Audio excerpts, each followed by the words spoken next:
This episode of the Renewable Energy Smart Pod is brought to you by GHD.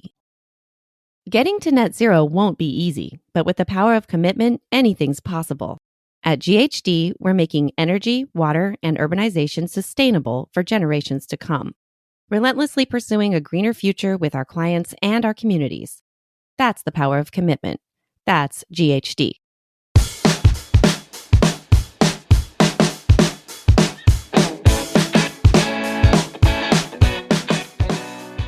What's up, everyone, and welcome to the Renewable Energy Smart Pod.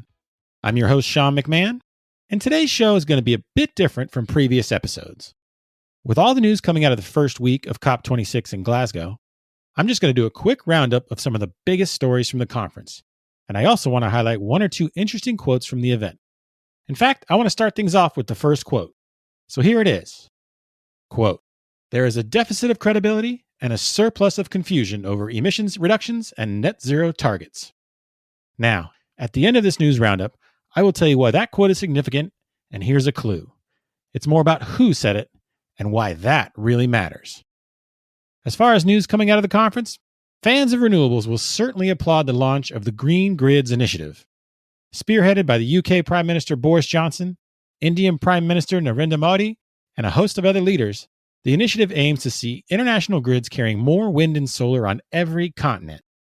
With backers in the US, UK, India, France, Africa, the Gulf, Latin America, and Southeast Asia, the Green Grids Initiative will prioritize the development of utility-scale wind and solar and transmission lines around the world. Considering all the trouble even the most developed countries have with transmission and interconnection, this initiative could end up being a very big deal. Finance news as it relates to the energy transition has been a huge topic so far in Glasgow. And perhaps the biggest announcement came from Mark Carney, the boss of the Glasgow Financial Alliance for Net Zero, which is also known by its funny little acronym, GFANZ. Members of this global coalition of financial services firms, with a whopping $130 trillion in combined assets, pledged to use science-based guidelines to reach net zero carbon emissions by 2050. Almost as impressive as that headline-grabbing $130 trillion figure was how fast skeptics scoffed at the announcement.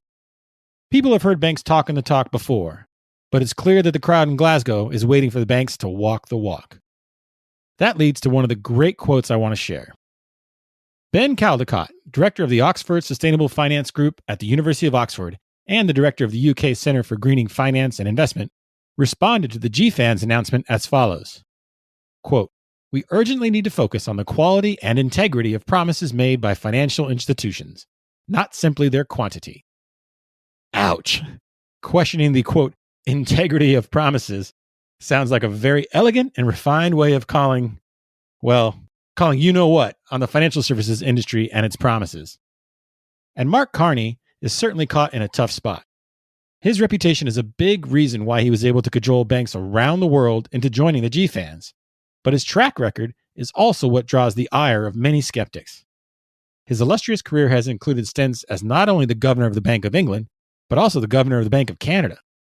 And during all those years of wielding actual policymaking power, how many successful initiatives did he launch aimed at tackling the climate crisis? Not a lot. And to be fair, financial services firms aren't doing themselves or Mark Carney any favors. The next interesting news item from COP26 centers on how those firms can't even agree on what the term net zero means. It's true. The Science Based Targets Initiative, or SBTI, made news this week by saying it would help all those finance firms solve this riddle and find the true meaning of net zero. And apparently, it might not be as easy as it sounds. SBTI says it's studying not one, not two, but 3 broad approaches for how finance firms can reach net zero emissions. Wow. Let the arbitrage begin. And speaking of arbitrage, BlackRock boss Larry Fink sounded the alarm on the sidelines of COP26 about how the disdain investors are showing for companies with any kind of links to fossil fuels might end up hurting efforts to cut greenhouse gas emissions. If ownership of fossil fuel operations shifts from public companies to private companies, Fink says it would result in, quote, the largest capital market arbitrage in our lifetimes, end quote. And you know what? If private companies aren't held to the same reporting and disclosure standards as public companies, then Fink will be right.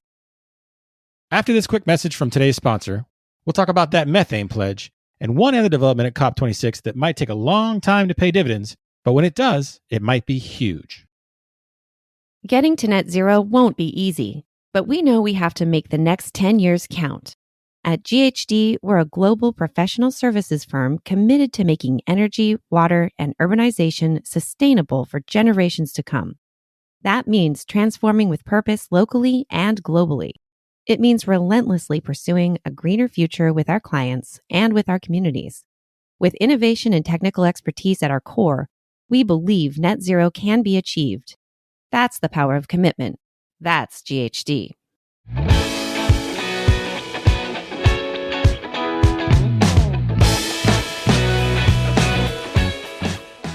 Back to our news roundup from week 1 of COP26. Another big story was the pledge by more than 100 countries to join the US and the European Union in reducing methane emissions by 30% by the end of this decade. Since oil and gas operations are a major source of methane emissions, this might not seem like much of a renewable story. But the key is, who will be made to foot the bill for reducing those emissions? In some countries, the government might pay the bill.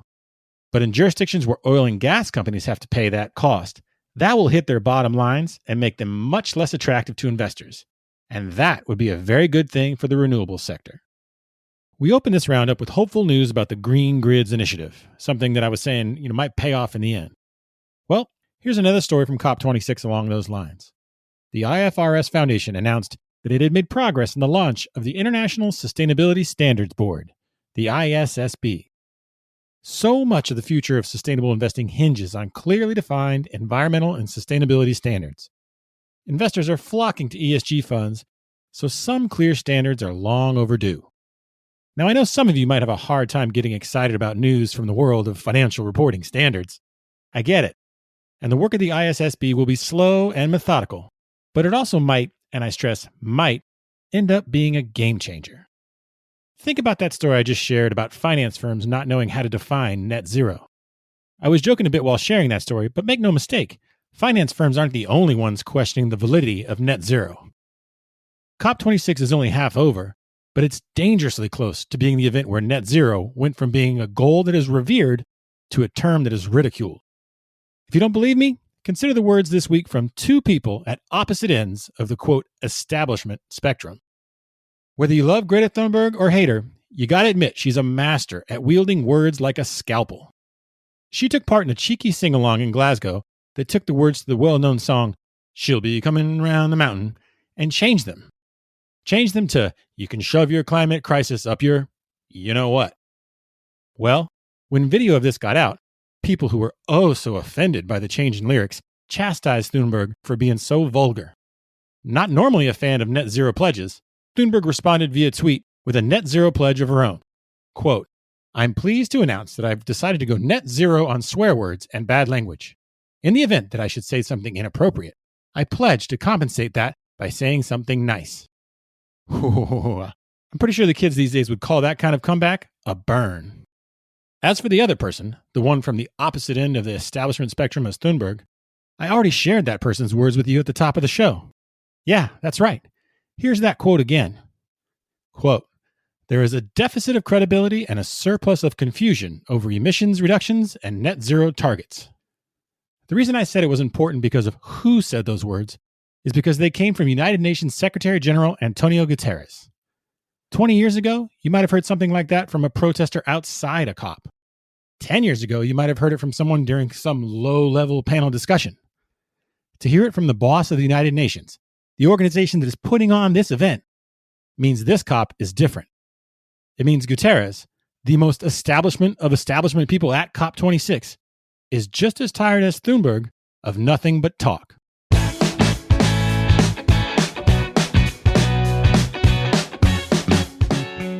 Well, that's our show for today.